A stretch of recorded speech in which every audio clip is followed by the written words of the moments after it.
So, today we're diving into something really personal. We're going to follow the philosophical journey of one author who, in the preface to his work, The Chapter of the Greatest Creator, decided to tackle some of the biggest questions you can possibly ask about existence itself. And he doesn't start small. He frames his entire search with these enormous questions. He's asking, where did we come from and where are we going? What are the absolute limits of the human story?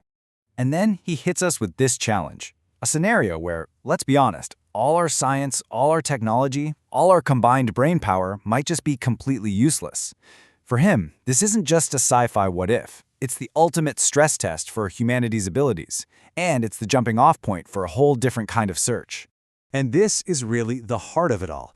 The author's quest for a creator doesn't start with faith, it starts at the exact point where he believes our own human intellect hits a brick wall. His whole argument is that when we can't find the answers ourselves, we are forced to look beyond ourselves. Okay, so before he gets into his own story, he lays some groundwork. He wants to show that this idea of a single, all-powerful creator isn't some niche or modern idea. Actually, it's a thread you can find woven through totally different cultures and times. He kicks things off in the East with this incredible line from Taoism. It points to some kind of force, or a being, that existed before anything we know existed. It's this mysterious origin point for the entire universe. Then he jumps right over to a cornerstone of Western thought. This famous first line of the Bible gives us a similar concept, right? A single creator kicking everything off. The parallel is totally intentional. He's showing us a pattern. Now this is where it gets really fascinating. The author then bridges these ancient ideas with modern science by quoting Stephen Hawking.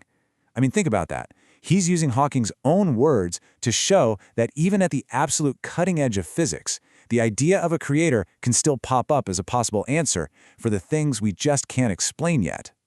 All right, so after setting that huge universal stage, the author brings it all the way back home. He pivots from the cosmic to the deeply personal, because his quest wasn't just some academic exercise, it was shaped by a really unique and, frankly, wild life.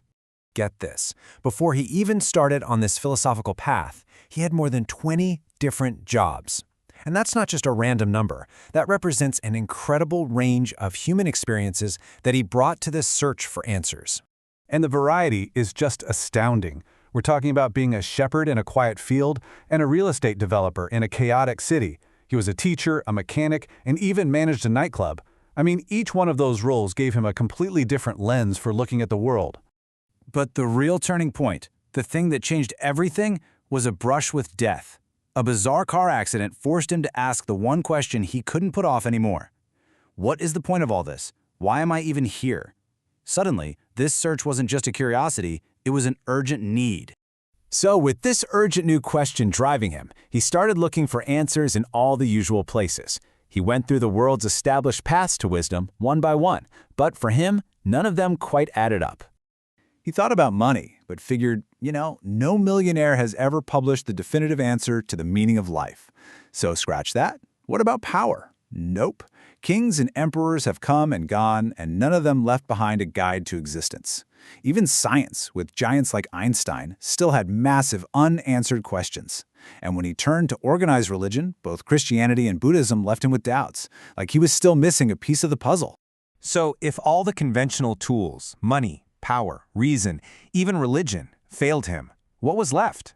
Well, this is what led him to his central idea, that to perceive the creator, you need a totally different kind of sense. And he explains this with a really brilliant analogy. Think about it. How could you possibly prove that light exists to someone who was born without eyes? Or prove sound exists to someone who's never been able to hear? He argues it's the exact same thing with the creator. You just can't perceive it without what he calls spiritual awareness. So what exactly is this spiritual awareness? He defines it not as a belief or a religion, but as an innate human sense, something we're all born with, just like our other 5 senses. But just like someone can have blurry vision, this spiritual sense can be dull, and that stops us from seeing what's right there. The goal, in his view, is to make that sense clear. Okay, but you might be wondering, how does this worldview hold up against some of those classic logical puzzles? Well, the author dives right in and confronts one of the most famous paradoxes ever designed to challenge the idea of an all-powerful being. The omnipotence paradox. You've probably heard this one. It's a real head-scratcher, right? If he says yes, then he's not all-powerful because there's a stone he can't lift. If he says no, he's not all-powerful because there's something he can't create. It feels like a perfect, inescapable trap. But the author just refuses to play the game. He calls the whole thing a logical trap. He thinks it's not a real question asked by someone looking for truth, but more like a riddle, designed to create confusion and pull people away from finding any real clarity. So instead of trying to answer the trap, he just flips the whole script. He asks his own question, a counter-question that completely reframes the logic. By asking this, he's trying to show that the original question is basically nonsense. It's built on a flawed, self-contradictory idea from the very start. So after working his way through all the traditional paths and dismantling the logical traps, the author finally reaches the climax of his personal quest. This is the moment he says he finally found the answers he was so desperately searching for.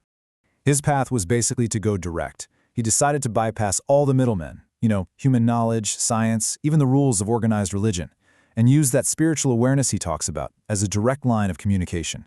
He describes the answers he received as just appearing on the screen of his mind. And this brings us to the big takeaway, his ultimate conclusion. For him, proof of the Creator isn't something you find out there in a book or under a microscope. It's an internal experience. The responsibility for seeing it, he argues, is entirely based on the clarity of your own spiritual vision. And this whole journey leaves us with a really fascinating question to think about. His entire philosophy rests on a way of knowing that is totally personal, totally internal. So, if a truth can be perceived by one person but can never be externally proven to another, does that change what it means to know something at all? It's a question that really challenges the foundation of how we decide what's real.